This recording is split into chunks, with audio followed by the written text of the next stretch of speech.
mga kapatid, mga ka-OFWs, mga kababayan ko. Nandito na naman itong si Mami Melay. At pag-uusapan natin ngayon ang nangyayari dito sa impeachment. Very boring. Guys, hindi na ako nanonood ng impeachment. Ano na lang, nag-iintay na lang ako ng anong tawag dito? Yung mga summary na lang. Kasi sa sobrang haba, tapos very boring pa. Naku. Kaya kung mag-aasa tayo ng mga 6 na oras, maraming oras tayong sasayangin. Kaya maghintay na lamang tayo ng mga summary. At saka tayo mag-react. Diba guys? Wala naman tayong maririnig dito guys. Dito sa mga prosecution. Alam nyo na yung mga prosecution na yan. Wala nang ginawa kundi siraan si BP Sara. Grabe itong mga to. At sa kanila ay may judgment na agad. Yun ang mahirap sa kanila, di ba? Sinong manood na sa inyo ng impeachment for today? 450 million na nagagastos mula sa kaban ng bayan. Ang nagagastos natin sa impeachment na ito. Wala pa rin nangyayari guys dahil alam naman natin na ginagawa lang nila yan para kay BP Sara, para siraan si BP Sara. Aminin man nila o hindi, talagang gusto lang nilang siraan itong si BP Sara at sa mga gustong manira sa ating BP Sara. Dahil lang ating BP Sara ay sa panahon ngayon, siya na lang ang pag-asa natin para sa ating bayan. Di po ba? Tama po ba o hindi? Dahil talaga pong nakakadismaya na ang nangyayari sa ating politika. Dahil siraan dito, siraan doon at binabagsak nila itong si BP Sara. Dahil alam nilang malakas-lakas na kandidato itong si BP Sara for 2028. At wala na pong iba pang mas lalakas pa kaysa sa kanya. Sinong itatapat nila dyan? Magkapatid na Tulpo? O si Leni Robredo? Si Risa Hontiveros? Sino pa ba yung inaano nila dyan na pwede nilang itapat dito kay BP Sara? Wala na. Maraming tinatapat pero takot sila. Takot sila na makalaban itong si BP Sara dahil alam nila na sila ay magsushoot lang sila sa banga.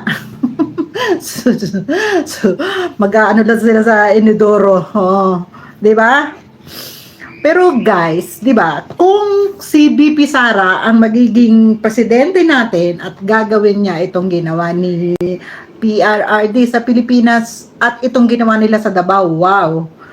Magiging sikat na uli ang Pilipinas kasi that time na presidente itong si PRRD, guys, very proud ako. Very proud ako dahil kahit mga foreigners, guys, talagang pag nakita nila na Pilipino, sabihin nila Duterte, di ba? Duterte, Bisaya. I don't care kung sabihin nila ako Bisaya, pero hindi po ako Bisaya, okay? Siguro dahil lang sa nakakasalamuha ko dito, mga kaibigan ko, mga Bisaya ba? Gaya yung aking, minsan yung aking pagsasalita, nahahawa na din sa kanila. Okay. Si BP Sara po, kung may impeach nila, naandyan naman po si Baste, di po ba? Ang hahanap na lang tayo ay ang magiging Vice President nitong si BP Sara sa 2028. Sino po ba ang inyong bet para sa Vice President nitong si BP Sara? Kailangan po ay yung may loyalty. Kailangan po yan kasi ang loyalty ngayon ng mga politiko, kapag po mahina na yung kanilang sinasamahan, ang gagawin nila, magja-jump doon sa kabila. So, yung loyalty po nun ay nawawala na. So, hindi natin alam na in the future, yung taong yun ay magiging loyal pa rin. At ang dapat loyalty ng isang politiko ay nasa bansang Pilipinas at nasa taong bayan. Wala po doon sa kanilang mga kaibigan, wala sa kaibigan sa mga negosyo, o yung sarili lang nilang interes. Dapat po kasi kapag ang politiko ay mayroong political will na kanyang susundan kapag siya ay naging ah, sila ay nanungkulan na sa ating bansa, yun ang kanilang susundan. Pero kapag ang gusto lang po nila na gawin ay magpayaman, maging makapangyarihan, magkaroon ng koneksyon, o interesado sila sa laman ng kabanang bayan, ay sila po ay talagang wala pong patutunguhan ng bansang Pilipinas. Kaya po yan po ang nangyayari sa bansa natin ngayon. Kasi yung karamihan po sa ating mga politiko ngayon ay walang political will. Ang gusto lang nila ay magkaroon ng power, magkaroon ng koneksyon, at mangangkam sa pera ng bayan. Tapos, wala pa silang loyalty. Ang dapat loyalty nila ay nasa tao. Kasi kung ang loyalty mo ay nasa tao, kahit na po ang manungkulan sa gobyerno ay isang makapangyarihan, kapag po nasa inyo ang loyalty niyan, ay hindi po siya magpapa-under doon sa makapangyarihang taong iyon. Kasi nga po, ang kanyang loyalty ay nasa kanyang paglilingkod. Di po ba? Kaya po yan po ang nangyayari ngayon sa ating bayan. Kasi yung mga nanunungkulan, karamihan ngayon ay wala pong loyalty. Ano na ngayon? Ayan, kaya po ngayon ay marami na pong nangyayari sa ating bansa. Marami na po ang krimen, ang mga drug addict po, ang mga droga ay dumadami na rin. Di po ba? Hindi na po siya masyadong safe as in panahon po ni PRRD. Kasi nung panahon po ni PRRD, talagang you are confident na maglakad kahit po any time of the day. Kahit na po sa gabi, yung mga anak ninyo. Kasi po, yung mga kriminal ay takot gumawa ng kalokohan sa ating bayan. Kasi nga po, takot sila na sila ay mapaparusahan dahil alam nila nitong si President Duterte nung panahong yon ay talagang hindi po pwede sa kanya yung mga loko-loko dyan. Di po ba? Talagang siya lang po talaga yung nag-impose. Hi, sino to? Okay. Thank you po sa pagdating ninyo at sa support niyo po sa aking live. Thank you po para po ito, ginagawa ko po ito, hindi po ito para sa akin. Dati po ay ayokong humarap sa camera. Pero dahil po sa nangyayari, dahil sa ginawa nila dito kay Senator Marcoleta at ginagawa nilang pagtatakip dito sa flood control, ako po ay humarap sa camera, hindi dahil po para magpasikat. Ito po ay gusto ko pong makatulong, magbigay ng aking saloobin o reaksyon dito po sa nangyayari sa ating bayan. Hindi po natin kailangang magmura sa camera or sa social media. Kailangan po nating sabihin yung ating nararamdaman. Ano po yung ating masasabi sa nangyayari po ngayon sa ating bansa. Pwede po tayong mag-share ng ating saloobin sa pamamagitan ng social media, yung ating mga disgusto, yung ating gusto, yung mga dapat natin ipagpasalamat, pero hindi po natin kailangan magmura. Unlike po the others na ginagawa po nilang pagmumura, ang ginagawa po nila, ang pagmumura dito sa social media, kapag po nagagalit sila sa isang politiko or dahil siguro gusto nilang siraan yung isang politiko or gusto nilang, how did you call this? Gusto nilang magpapapel. Kung sila po halimbawa ay isang bayaran, di po ba? Kung sila po ay isang bayaran, ay talagang kailangan nilang magpakitang gilas. Kaya man po ay nauuso po itong murahan dito sa social media, pero hindi po natin kailangan yan. Hindi po natin kailangan na magmura.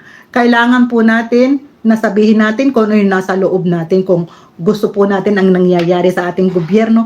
Kasi kung yung mga hindi po natin gusto, ay sasabihin natin sa social media, makakarating po yan at makakarating sa mga taong gusto nating paratingan ng ating saloobin.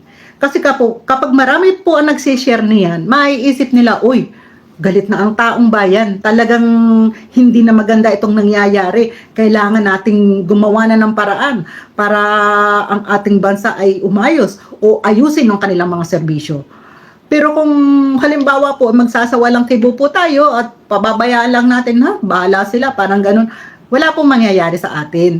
So, kailangan po, sa mabuting paraan, sa maayos na paraan, sabihin po natin kung ano yung nasa loob natin. Pwede naman po yun kasi karapatan po natin na magpahayag tayo ng ating damdamin.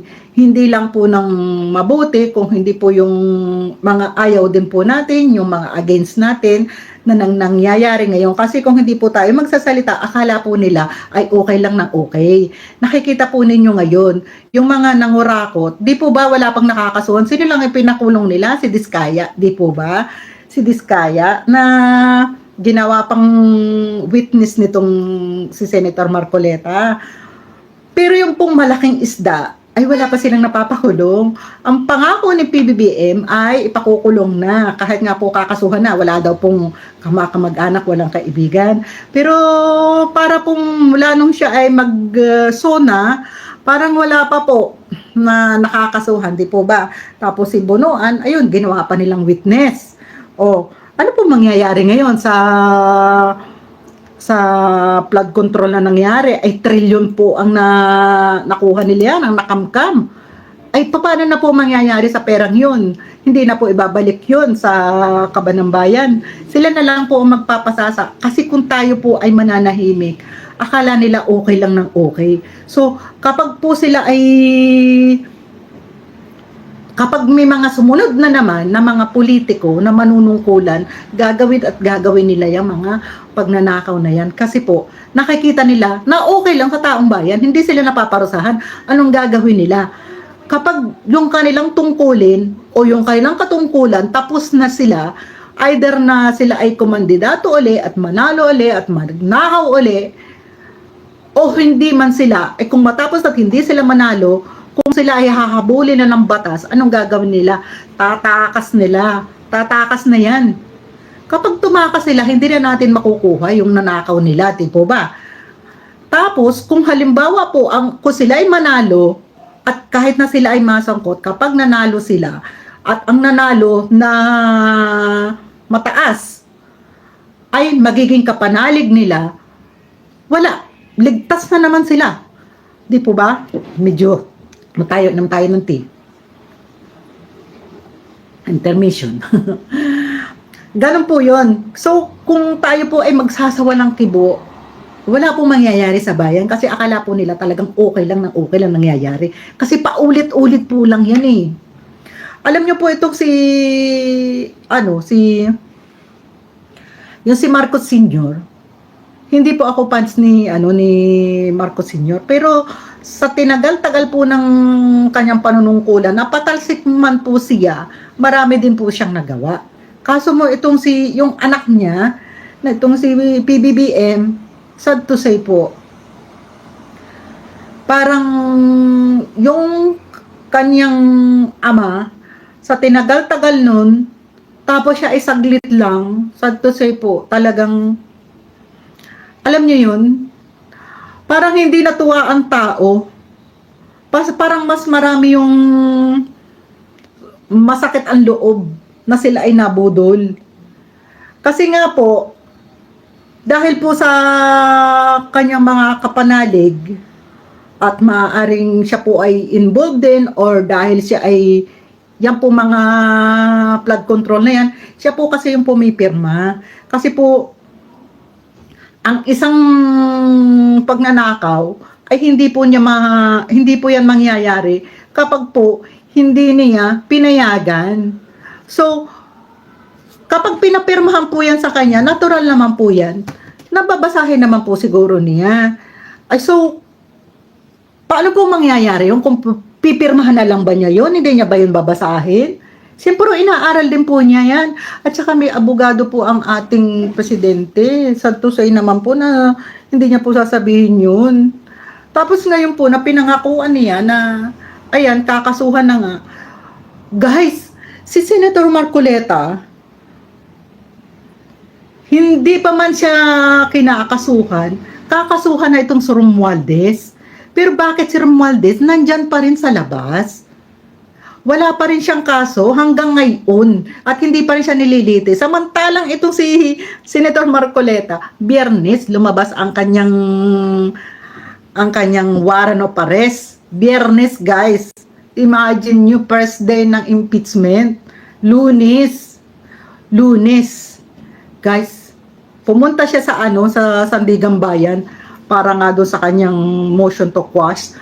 Guys, ikinulong na siya. Sumuko na siya doon. Hindi na siya talaga pinakawalan.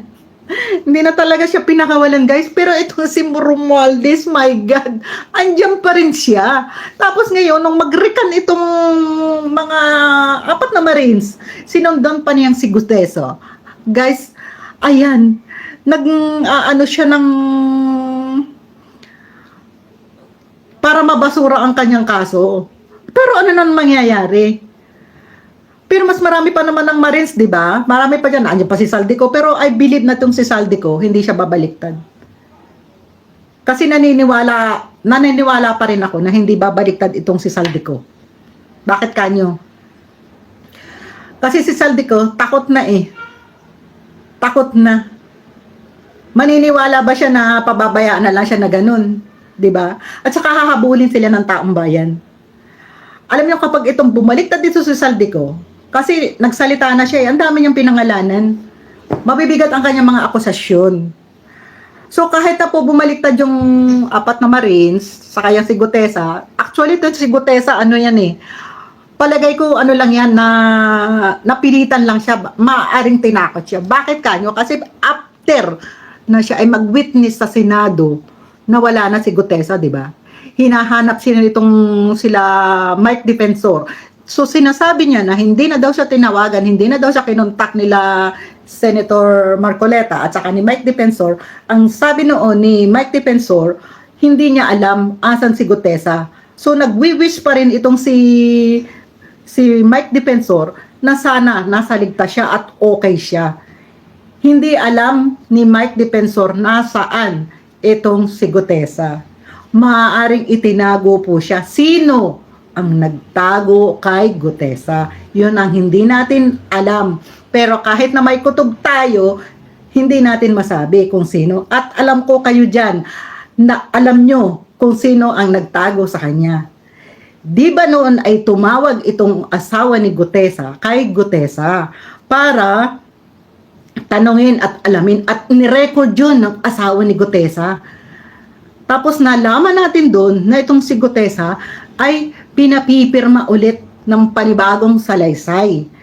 At habang binabasa niya ngayon yung kanyang salaysay ay binibidyuhan siya na ang nakalagay doon ay idinadamay niya itong si Mike Defensor at saka si Senator Marcoleta na siya ay babayaran ng 150 milyon. So, ang mali ni Gutesa, nagtagal ang ilang buwan bago siya lumabas. At ang video na yun ay marami na ang nag-share, marami nang nakaalam. So, papaano tayo maniniwala na totoo ang sasabihin ngayon ni Gutesa? So, ang kaso po ni Gutesa ngayon ay maaaring perjury yan kasi binago yung kanyang statement. So, hindi po natin alam kung alin doon yung sinasabi na totoo. Pero, marami po ang naniniwala na totoo po ang unang salaysay ni Gutesa. Kasi po, isipin ninyo, noong siya ay mag-witness dito sa Blue Ribbon Hearing. Blue Ribbon Hearing, yes. Kitang-kita nyo nung binabasa siya, though siya ay in-approach ni Senator Marcoleta na yung number 20 kasi naisip niya yata yung number 20. Kaya niya sinabi ni Senator Marcoleta, yung number 20, basahin mo. Kasi po, as in abogado, kailangan po, kung ano yung naandun sa kanyang salaysay, dapat lahat yun babasahin mo. Huwag ka mag-i-skip. Yun po yun. So, sinabi po ng iba, ay kinukuts daw ni Senator Marcoleta. Normal po yan sa abogado. Kasi kailangan po, wala siyang mamimiss doon na babasahin. So, gano'n na nga po yun. Tapos sasabihin nila ngayon na Pininit lang daw po si Gutesa na tawag dito na mag-witness against dito kay Romualdez. Pero, di ba timing? Nung paglabas at pag-recant nung apat, ilang araw lang, lumabas na din itong si Gutesa. Ay meron ng pattern guys, na itong si Gutesa ay tumawag nga yung asawa niya, di ba? At sinasabi ni Gutesa na yung salaysay binago, sila ang gumawa, hindi si Gutesa. Kasi di ba no, nagkaroon pa nga ng issue diyan sa nag-authenticate nitong salaysay ni Gutesa di ba? Di ba? Kinwestiyon pa siya ni Ping Lacson. So kahit nga ako nagpapagawa nga ako ng salaysay diyan sa kanto-kanto Chinachap lang walang abogado So, ginawa nilang issue yun. Pero naniniwala po tayo na itong sinasabi ngayon ni Gutesa ay hindi po totoo. Alam nyo naman po yan. Kasi gaya po yan ang nangyari nung kay Las Cañas, di ba? Nung si Las Cañas noon, nung panahon ni ang tawag dito, nung panahon po ng paghihiring dito kay PRRD, binago din niya yung statement niya. Tapos kaalam-alaman natin at the end, itong si Las Cañas pala ay may sakit sa atay ba yun o sa bato na nangangailangan ng pera. Nasa na po sila? May sabi-sabi na itinago daw po sa Singapore. I don't know. Well, back tayo kay Gutesa at sa nag-recant. Imagine ninyo, sinasabi nila na ang offer daw ay nagsimula sa 5 million hanggang sa dadagdagan hanggang inabot ng 25M. Grabe no, isang araw yun isang araw sa impeachment yun sa Senado ng 25M na yun. Pero kahit na ikaw makareceive ka ng ganyang kalaking pera, saglit lang yan guys, kasi hindi sa maganda yung nangyayari. Ibubuli yung mga anak mo, pati ikaw. Alam nyo, kapag ikaw ay ganun, na alam nila na lalo ka't nagsilbi ka sa bayan, tapos ikaw ay nagpasilaw sa ganyang klaseng pera na alam mo na galing sa kaban ng bayan, na ninakaw sa kaban ng bayan, guys, hindi ka rin makakatulog. 'Di ba? Tapos hindi ka makakakita ng tunay na kaibigan at ng tunay na magmamahal sa iyo dahil ang iniisip na nila ay ikaw ay nagtaksil. 'Di ba? Wala kang prinsipyo. Ang prinsipyo mo pala ay sa pera. So, kasi sabi nga ni Atty. Baligo, 'di ba? Na nararamdaman na nila yon kasi habang sila ay magkakasama ay nagme-message ng palihim, tapos umaalis ng palihim itong apat na ito hanggang sa ayun, tuluyan na nga silang umalis. Kasi sinabi nila yan inopen nila yan kay attorney. Guys, ang hirap kasi hindi ako sanay magdaldal, kaya kinakatayin lalamunan ko, pero kailangan kong humarap dito at sabihin sa inyo guys na sana huwag tayong magpapaloko at huwag tayong magpapaninlang. Guys, nililinlang nila tayo, nililibang nila tayo guys. Kapag may bagong issue, parang doon nila tayo yung ating focus. Doon uli nila ipinofocus yung issue para malibang tayo at makalimutan natin ang flood control. Guys, huwag tayong papayag. Trilyon ang nawala sa kaban ng bayan na walang nangyari. Sila lang ang nagpayaman.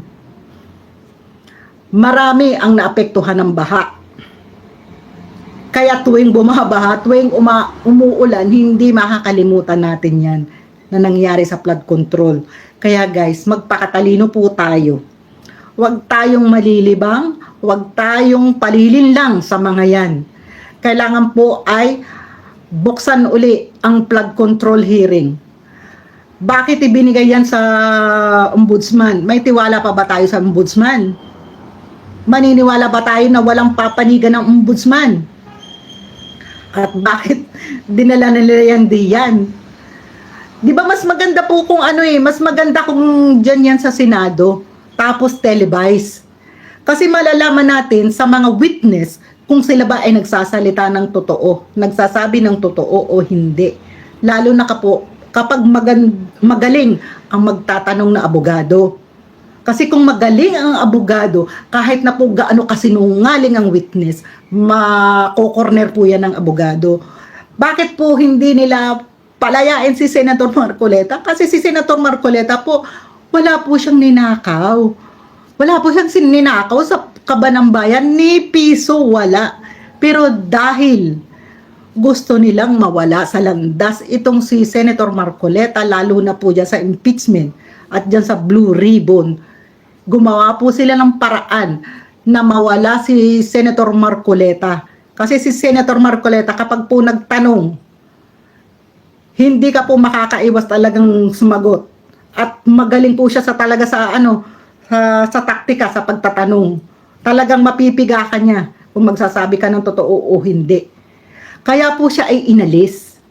Nakita niyo kung si Senator Marcoleta sa impeachment ay naandyan. Ang viewers po siguro, maaaring hindi po lang 5K, hindi lang 6K. Alam, may nakita akong isang station na nagbo-broadcast nitong impeachments. Guys, 8K lang. Imagine, how many hours, guys, ang impeachment. Tapos, ang views nasa 8K lang. Ibig po sabihin ay wala na pong interest ang taong bayan. Kasi dati na po yung nangyari Kasi na yan doon sa Congress. Kasi wala na silang sasabihin kung hindi kakaya din po nung nasa Congress. Wala din naman pong napatunayan. Gawa-gawa din laang nila. Tapos sila yung nag-aakusa. Gusto nila yung depensa ang magbigay ng ebidensya.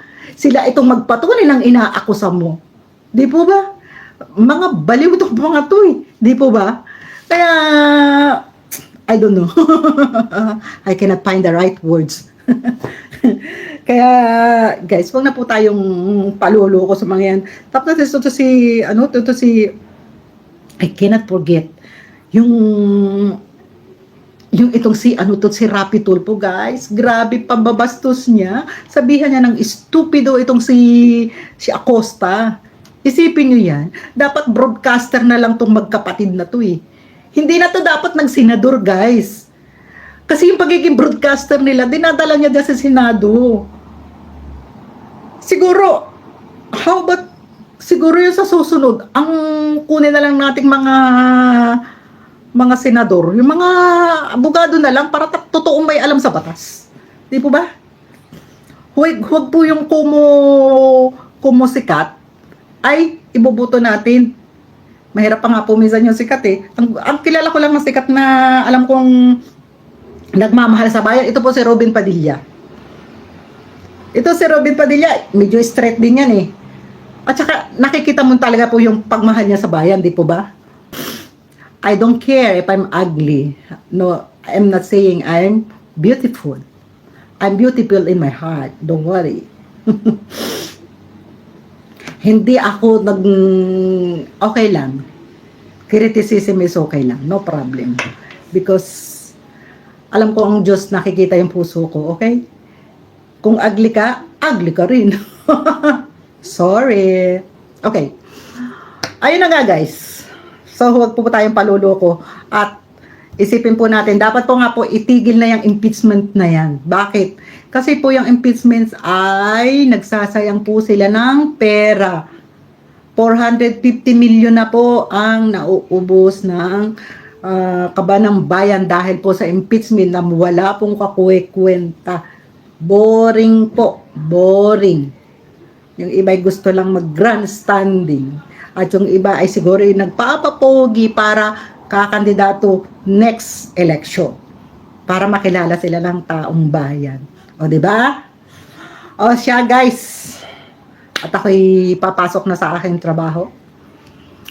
See you po. At sana ay i-share po ninyo ang aking video. Paki-like na lang po at paki-comments. Thank you po, guys. Have a good day.